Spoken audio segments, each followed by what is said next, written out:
ইন্নাল্লাহা ইয়া'মুরু বিল আদল, আল্লাহ পাক ন্যায় ইনসাফ আদালতের অর্ডার করলেন। এই জমিনের ভিতরে আদালত ছিল না, জীবন্ত কন্যা সন্তানদেরকে কবর দেওয়া হতো, ইতিমের সম্পদ মেরে খাওয়া হতো, মানুষে মানুষের সম্পর্ক ছিল না, ভাইয়ে ভাইয়ে সম্পর্ক ছিল না।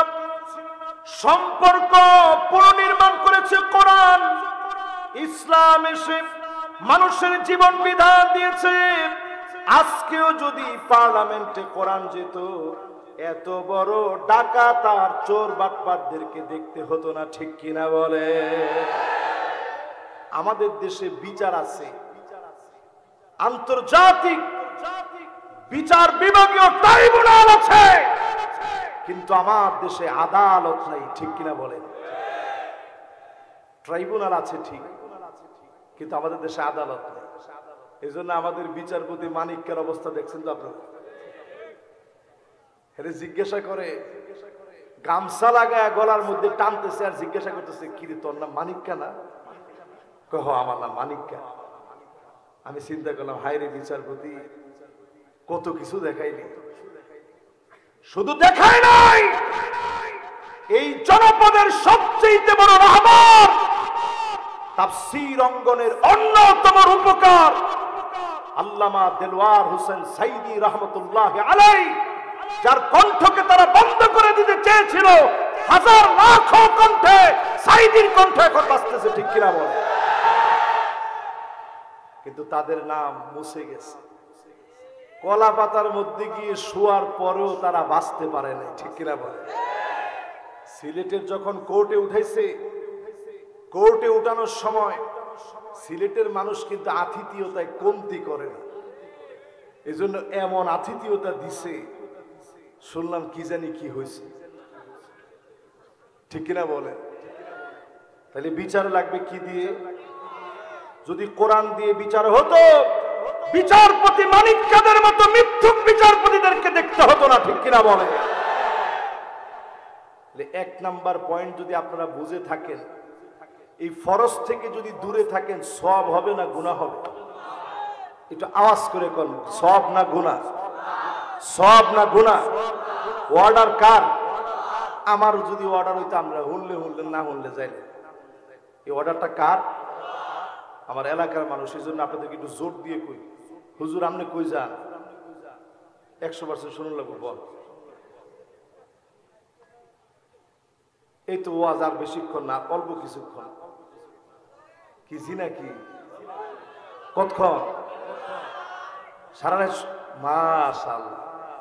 আমরা যদি কইতেন হুজুর আর 1 ঘন্টা করলে সারে, আমরা আছেন না ইনশাআল্লাহ? বেশিক্ষণ না, যেহেতু আমি কিছু খাই না, না খাই আমি কতক্ষণ ওয়াজ করবো? ও খাইয়া করতাম, আচ্ছা ঠিক আছে ইনশাআল্লাহ। আর কালকে অনেক দূরে যাওয়া লাগবে, এই জন্য বেশিক্ষণ না, অল্প কিছুক্ষণ, তবে একবারে আবার কম না। তাহলে এবার একটু কোন আপনারা, বিচার লাগবে কি দিয়ে? তাহলে এই কোরআন যাওয়া লাগবে কোন জায়গায়? দেখি এই স্লোগানটা একজনে দেন তো ঠিক করে।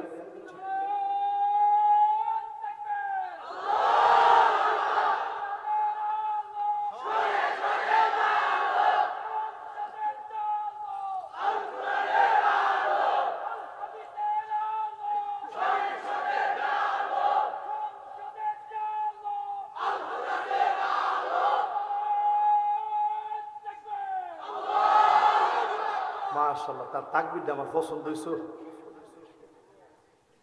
মাশাআল্লাহ, দেখছেন পিছনতে যে কথা কইছি, এর কোনো ভয় আছে আপনার কাছে মনে হয়? এরা নির্ভীক, এরা নির্ভীক হওয়ার কারণে ভয় বাধার প্রাচীর তাদেরকে আটকা দিতে পারে না। তাহলে বিচার লাগবে কি দিয়ে? এবার কোরআনের বিচার কিরকম বিচার হয় একটা উদাহরণ দিয়ে ছোট্ট করে শুনে।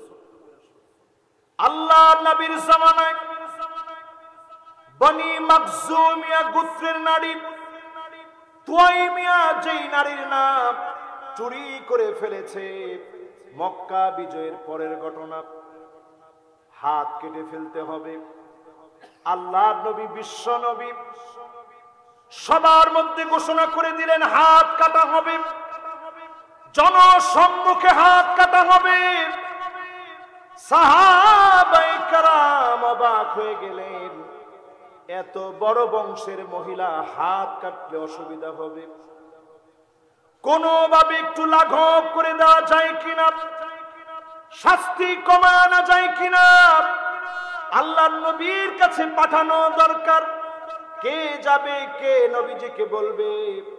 উসামাকে ঠিক করা হলো। উসামা নবীর বড় আদরের, হুব্বু রাসূলিল্লাহ, আল্লাহর নবীর ভালোবাসা।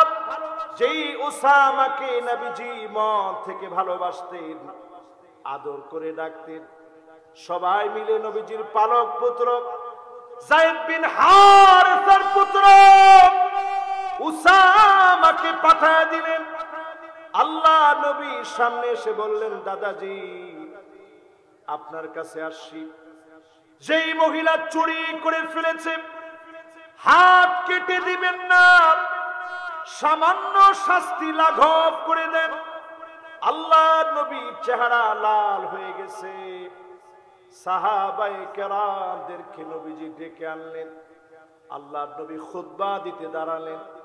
দাঁড়িয়ে নবীজি বললেন, ওয়াল্লাযী নাফসু মুহাম্মাদিন বিয়াদিহি লাউ ফাতিমা বিনতে মুহাম্মদ লাসারাকাত লাকাতাতু ইয়াদাহা।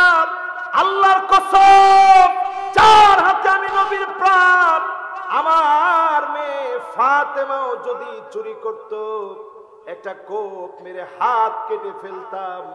একটা মুহূর্তের জন্য আমি নবী দেরি করতাম না। জোরে কোন আল্লাহু আকবার।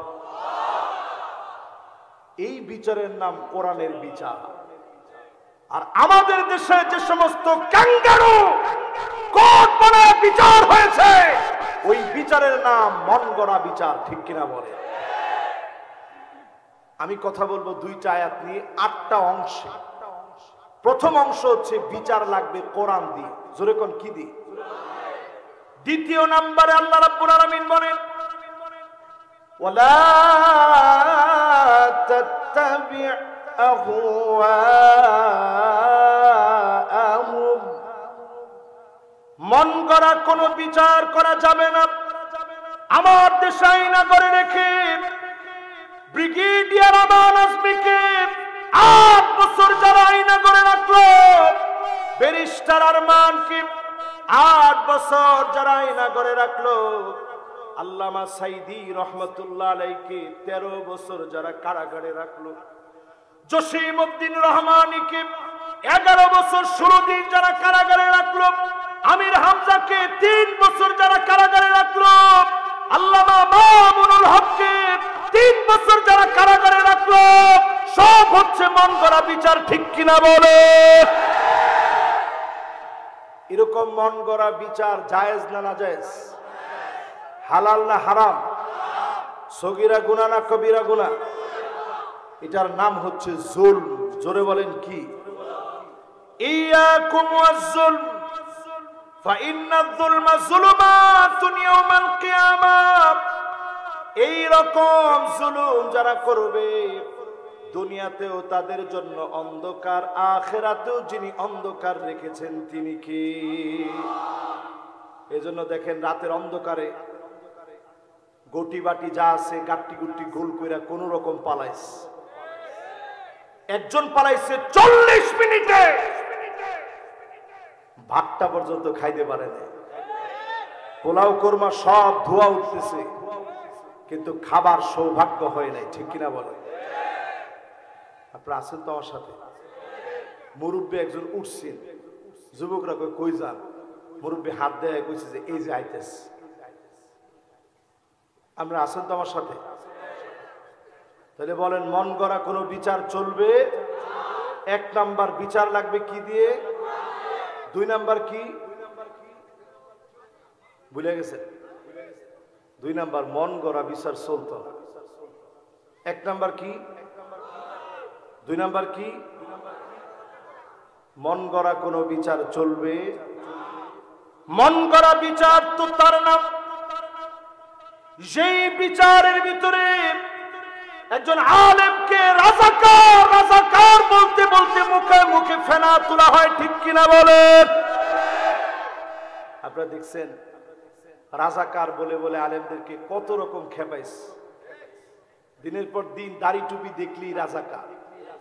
এক সময় টিএসসির পাশ দিয়ে আমরা হেঁটে আসতে পারতাম না, সব জায়গায় দাঁত বড় বড় দিয়া, মাথায় টুপি দিয়ে, পাকিস্তানের ফ্ল্যাগ লাগা আলেমদেরকে অসম্মান করার চেষ্টা চলতো।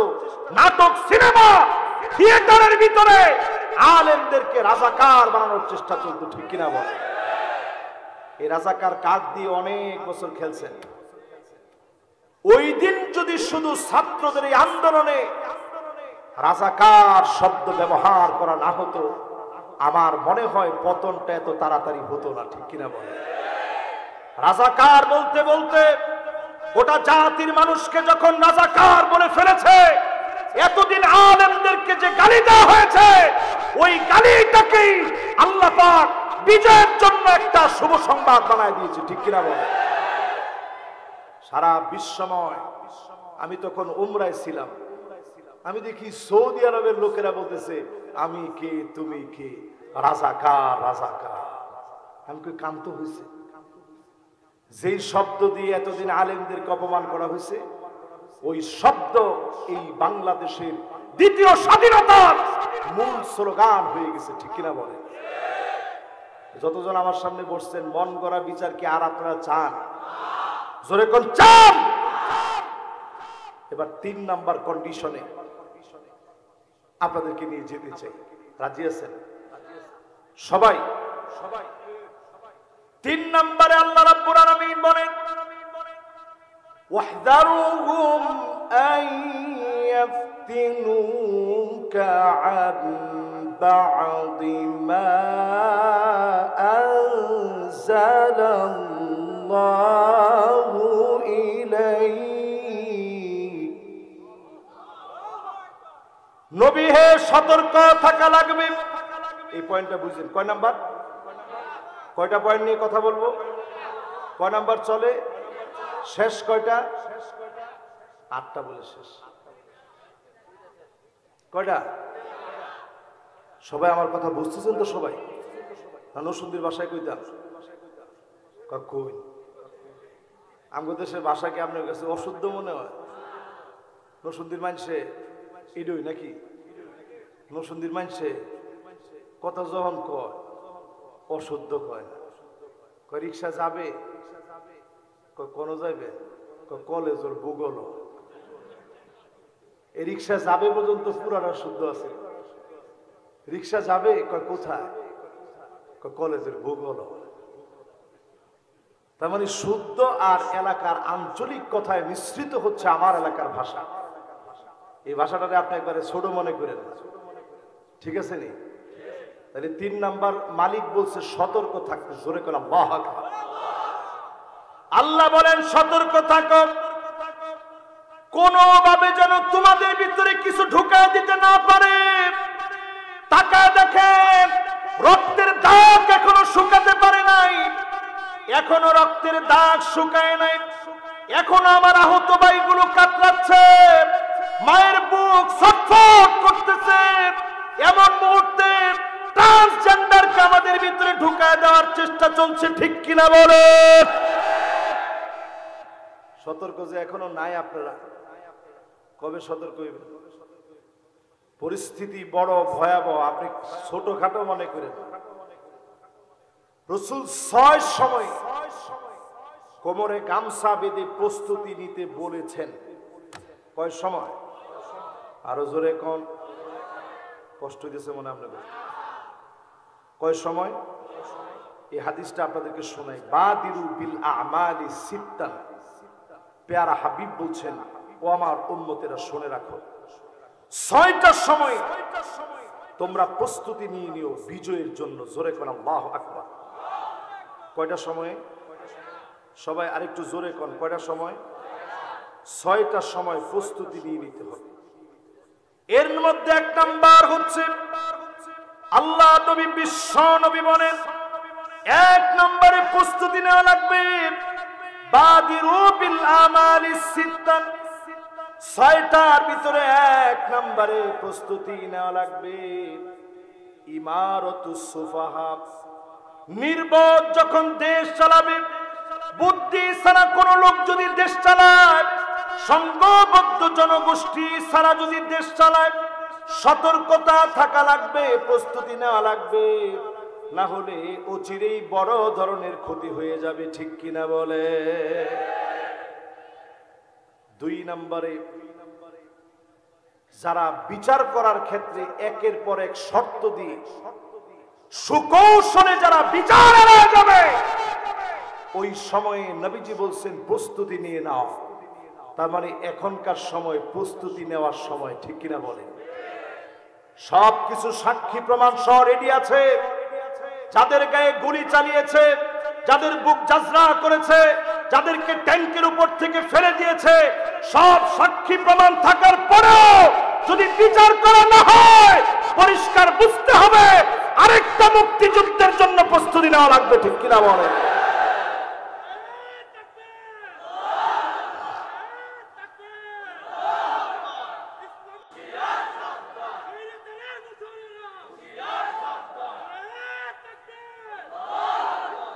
দেখেন, কিছু তো আমরা পাইছি। এরকম একটা স্লোগান যদি আগে কোনো মাহফিলে দিত, হুজুরও যাইতে পারতো না, শ্রোতাও বাদ যেতে পারতো না। তো সাহসটা কত বড়!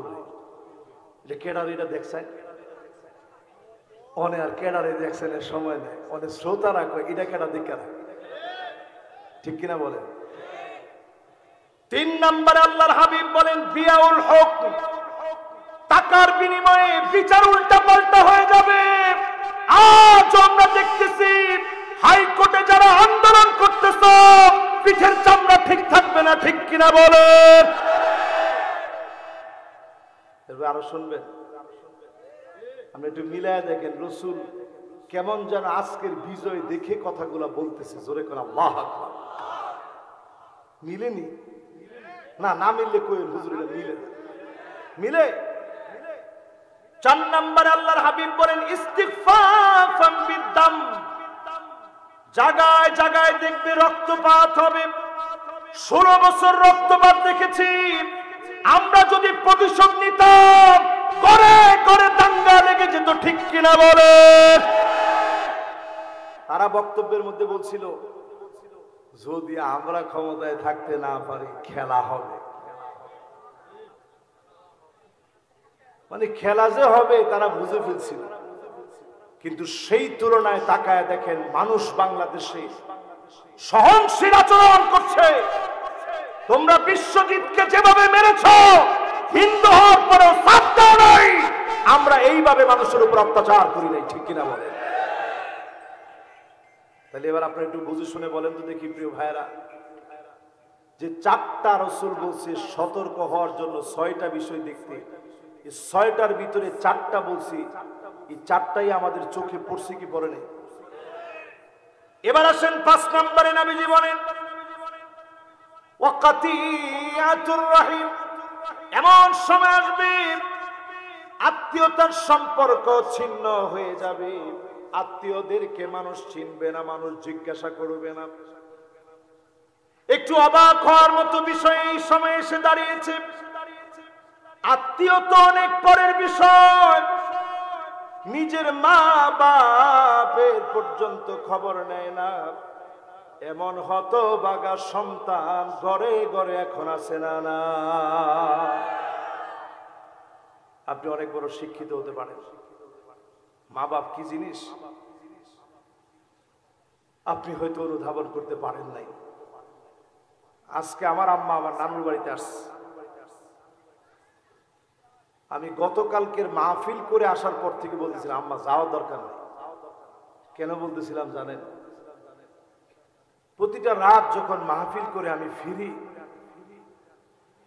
আমি যখন আমার ঘরের ভিতরে ঢুকি, আমার কাছে মনে হয় আমার আব্বা আর আম্মাকে দেখার পরে আল্লাহর রহমতের একটা চাদর এখনো আমার জন্য বিছানো আছে। জোরে কোন আল্লাহ।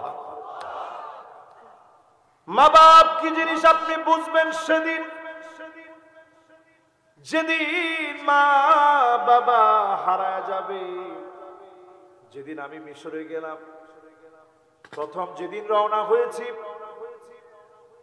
রওনা হওয়ার পরে এয়ারপোর্ট থেকে ফিরে দিয়েছে। ঘরের মধ্যে যখন আসলাম, আমি নজর করে দেখি দরজার মধ্যে যখন নক করেছি, আম্মা তো জানে না আমি ফিরে আসব, আব্বা তো জানে না ফিরে আসবো, সবার কাছ থেকে বিদায় নিয়ে গিয়েছি। যখন ফিরে আসলাম, তাকায় দেখি আম্মার আব্বার চোখগুলা ফুলে গেছে, এত পরিমাণ কান্না করেছে। আবার আর বুঝতে বাকি নাই, আমাকে কেন তাড়াতাড়ি বলছে বাজান চলে যাও, কারণ সন্তানের দিকে তাকা বিদায় মা দিতে পারে না, বাপ বিদায় দিতে পারে না। যেই দিন ফিরে এসেছি, আমার আব্বাকে আগেই বলেছে, আব্বা কষ্ট করে রাত্রিবেলা আপনার আসা দরকার নেই। আমি যখন বাসার মধ্যে ঢুকবো, আমি গেটের সামনে দেখি আব্বা হাত ধরা আছে। যেই না বুকের মধ্যে আমি গেলাম, আব্বা আমাকে চেপে ধরে ডুকরে ডুকরে কাঁদতেছে। একদিকে আমি আমার বাপকে ধরে রেখেছি, অন্যদিকে আমার আব্বা আমাকে জড়ায় ধরে রেখেছে। নবী ইয়াকুব আলাইহিস সালামের কথা মনে পড়ে গেছে, ইউসুফ আলাইহিস সালামের কথা মনে পড়ে গেছে। সন্তানকে পার পরে কেমন করে না জানি জড়ায় রেখেছে। মাহফিল যখন করা শুরু করলাম, আমি দেখলাম আমার মা বাবা সবচেয়ে বেশি খুশি হয়েছে। যে মা বাপ আপনাকে এত আদর করে, সুখের দিনে দুঃখের দিনে সঙ্গী হয়, সেই মা বাপকে ভুলে যাবে, নিজের মামাকে ভুলে যাবে, খালুকে ভুলে যাবে, খালাকে ভুলে যাবে, চাচা ফুফুকে ভুলে যাবে। আত্মীয় স্বজনকে যখন পর মনে করবেন, বুঝবেন এই সময়টা বড় বড় আযাব আসার সময় চলে আসছে। ঠিক কিনা বলে? পুরাপুরি মিলে গেছে। পাঁচটা শেষ, বাকি আছে একটা। 6 নম্বরে আল্লাহর হাবিব বলেন, আচ্ছা এই যে কথাগুলো বলতেছি কয় নাম্বার থেকে আসছি খেয়াল আছে? লিল্লাহে তাকবীর। অনেক জায়গা কয় হুজুর তাফসীর করলে মানুষ বুঝতো না, বুঝেনি, এটা আমাকে হুজুর গো দোষ। এই হুজুর করে লইয়া রাসূল 6 নাম্বারটা বলছে। মাশাআল্লাহ, একজন যাওয়ার নিয়ত করছেন বাজার, ও এইজন ক্যামেরাম্যান। আর আজ যা মাগরিবের তে কারেন্ট নাই, কারেন্ট আসছে? আর কারেন্ট যদি না থাকে আজকে ওয়াজ এমনি হইব। কি কর, এটা কোনো কথা? কারেন্ট যদি না থাকে ওয়াজ এমনি হবে ইনশাআল্লাহ। ওদিন এক জায়গায় গেছি, প্রচন্ড বৃষ্টি, হাজার হাজার লোক। পোলাপানকে হুজুর কারেন্ট থাকুক বললো, না থাকুক, বৃষ্টি হোক বললো, না হোক, ওয়াজ ছাড়তেছি না আজকে। আমিও চিন্তা করলাম, কেউ যদি এইভাবে শুনতে পারে, গলা যদ্দূর আছে আমরা এদূর চালায়া যাবো। তৌফিক দিবেন কে? রাজি আছেন না ইনশাআল্লাহ? তাহলে 5টা শেষ, বাকি আছে 6 নাম্বার। আল্লাহর হাবিব বলেন, নাসুন ইয়াত্তাখিযুনাল কুরআন। এমন এক সময় আসবে, কোরআনের তাফসীর করার জন্য বসায়া দিবে, মানুষের সামনে বসবে, কোরআনের তাফসীর করবে, কিন্তু হিসাব করে দেখবেন ওই লোকগুলো আকাল্লুহুম ফিকহান, দ্বীনের কোনো জ্ঞান নাই, দ্বীনের কোনো বুঝ নাই। ওই লোকগুলোকে তাফসীর করতে বসায় দিবেন। বাংলাদেশের দিকে তাকায় দেখেন, মাহফিলের ওয়াজের ভিতরে ডিজে গানের মতো নাচানাচি করা হয়েছে। ঠিক কিনা বলেন? এগুলো বলে ওয়াজ। এগুলো আপনারা শুনছেন, মানুষ দাওয়াত দিয়ে আনছে। আল্লাহ মাফ করুন। কি অবস্থা কর বক্তাই যে এখানে কোরআন শরীফটা রাখা, আমার নিজের হাত কাঁপতেছে মাঝে মাঝে। কেন জানেন? এটা আগুনের মতো। এই যে কোরআনটা সামনে রাখা, আপনি লাভ দিয়ে উঠলেন একটু পরে, ঠ্যাংটা কোনো, আর বক্তা কোরআন সামনে নিয়ে লাভ দিয়ে উঠে কয় আজকে খেলা দেখাবো। তুই কি সাপের খেলা দেখাইবে না? চিন্তা করেন কারবার। রাসূল বলছেন এইরকম যখন শুরু হবে, মূর্খ জাহেল গুলো যখন ওয়াজ শুরু করবে, ওই সময় তোমরা আমল দিয়া প্রস্তুতি নিও। আমল মানে হচ্ছে যার যতটুকু তৌফিক আছে, যে লিখতে পারেন লিখবেন, যে বলতে পারেন বলবেন, যে প্রশাসনে আছে এই ধরনের অথর্বদেরকে বাধা দিতে হবে। ঠিক কিনা বলেন? এই ৬টা বিষয় বলার পর আসেন আবার ওই জায়গায় যাই। যদি আমি আপনি সতর্ক না থাকি, আমাদের মাথার উপরে বিগত দিনে যেভাবে কাঁঠাল ভেঙে, ইসলামের নাম দিয়ে দোহাই দিয়ে কাঁঠাল যেভাবে ভেঙে খাওয়া হয়েছে, সামনের দিনেও কাঁঠাল ভেঙে খাওয়ার চেষ্টা করবে, আর আমরা কাঁঠাল খেতে দেব না। ঠিক কিনা বলে? সব দেখা শেষ, সামনে হবে আমার কোরআনের বাংলাদেশ। ঠিক কিনা বলে? আপনারা কি একমত আমার সঙ্গে? সবাই একমত? একমত না হয়ে আমরা দ্বিমত আর সুযোগ দেখো।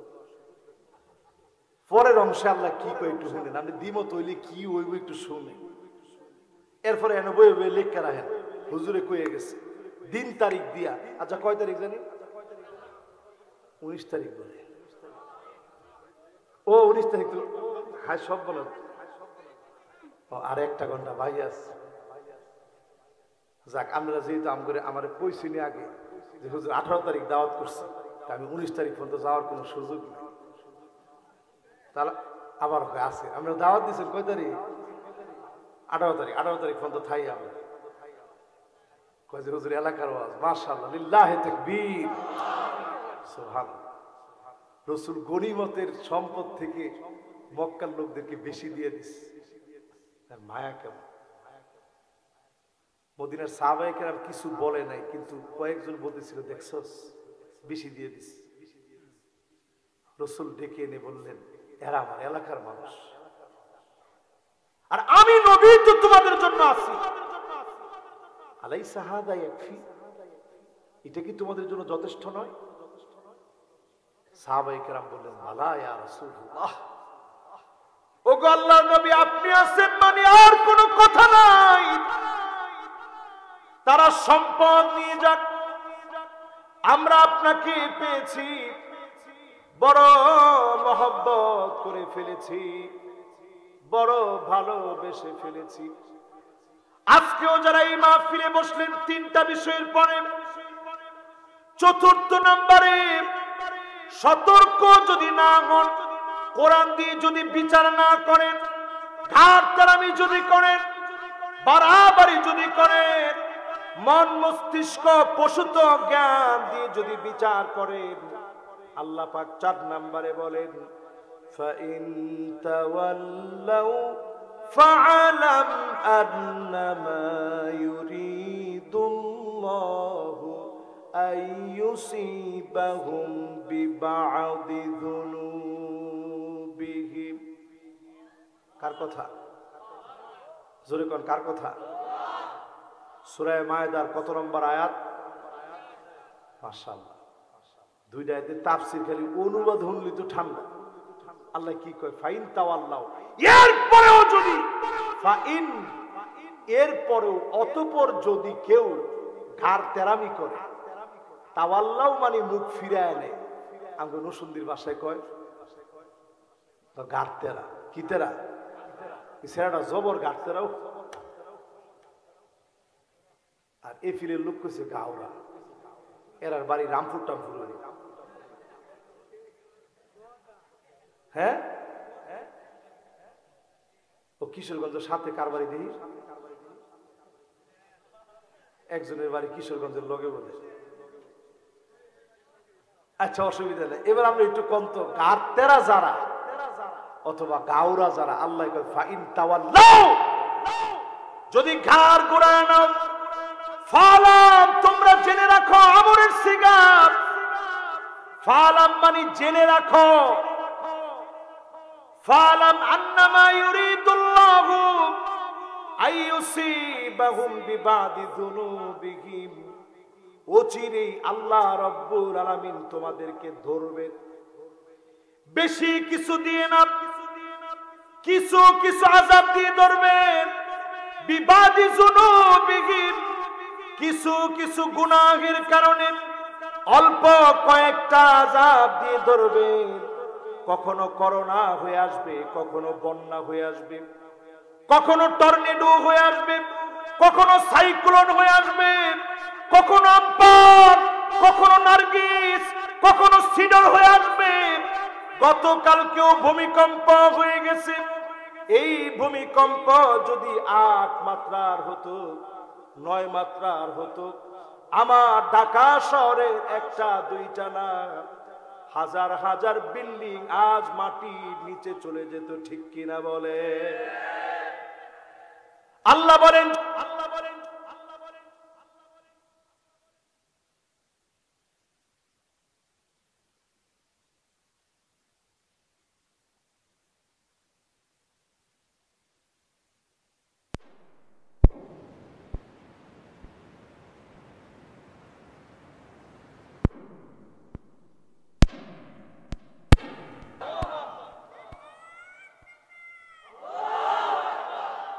মাশাআল্লাহ, আজকের ওয়াজ বাদ দিলেন।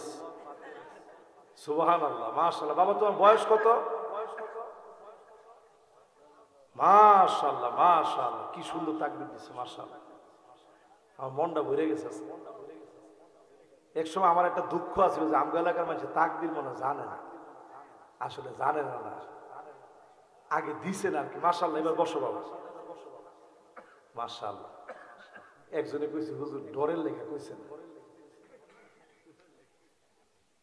কি কইলে কি হইব?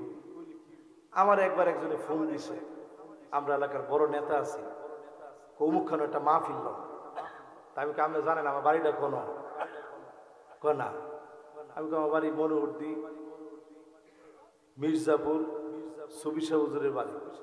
এটা করফরও হইলে আমারে কইতেছে যেই জায়গার মধ্যে চালাকসর একবার ইয়ে হয়েছিল না, আরে কি কয়, আর যাত্রা হয়েছিল যে, এই যাত্রার সময় ওনারে খুব বুঝাইছিলাম যাত্রা টাত্রা বাদ দেন। উনি কয় না না, যেমনি আছে এমনি থাকবে। কয়দিন পরে উনি আবার ফোন দিয়ে কয় হুজুর একটা মাহফিলের ডেট দেন, একটা মাহফিল করাই। আমি কই না, যেন যাত্রা হয়েছে হেন আমি যাই না। পরে আমরা না গেলে এই জায়গা তো মনোহরদি তাইলে একটু ঝামেলা হয়ে। আমি কই ডাক্তার যদি ভালো হয়, রুগী খালি মনোহরদির আসে না। ঠিক কয় না? ঠিক নেই? ডাক্তার যদি ভালো হয়, রুগী খালি মনোহরদির আসে না। সমস্ত বাংলাদেশে আল্লাহ তাআলা মাজাল খুলে দেন। এরপরে আল্লাহ শুকরিয়া আদায় করছি, এই যে আজকের পরিবেশটা আমার মন ভরে গেছে, ধারণা পাল্টে গেছে। ছোট্ট এই বাচ্চার স্লোগান বলে দিচ্ছে, যুগ জামানা পাল্টে দিতে চাই না অনেকজন, যুবকেরাই আনবে আগামী দিনের জাগরণ। আনছে না? আমি এটা প্রায় মাহফিলে বলতাম, এমনকি সাগরদীর মাহফিলও গত বছর আমি এটা বলছি, তখন আপনারা বুঝেন নাই। রাষ্ট্রবিজ্ঞান যেখানে ফেল হয়ে গেছে, কোন রাষ্ট্রবিজ্ঞানী ধরতে পারে নাই এবারের বিজয় কেমনে কি হয়েছে। জোরে করে আল্লাহু আকবার। এরা কয়দিন পরে পরে মাস্টার মাইন্ড চেঞ্জ করে, যে না মাস্টার মাইন্ড উমুকে, কদিন পরে কয় না মাস্টার মাইন্ড আসলে উমুকে। আসলে কোন মাস্টার মাইন্ড টাইম কিচ্ছু নাই। মাস্টার মাইন্ড কে? কথা কি বুঝতেছেন সবাই?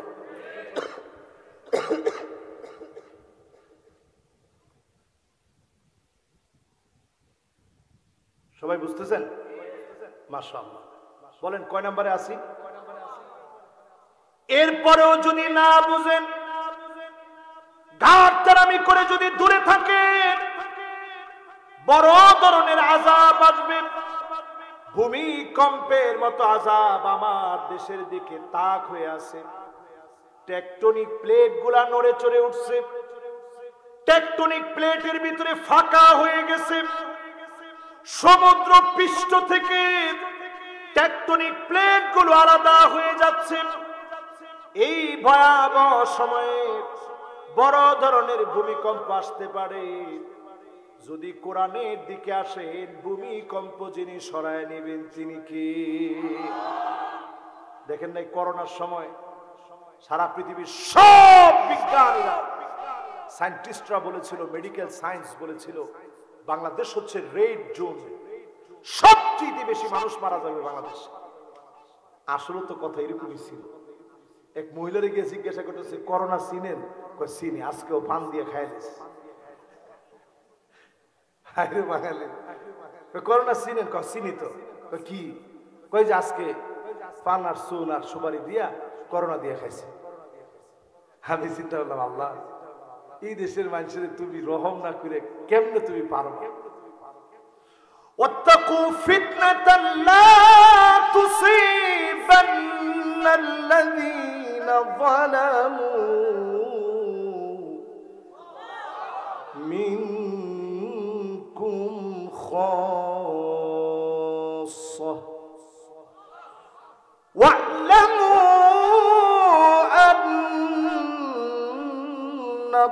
আন্নাল্লাহা শাদীদুল ইকাব।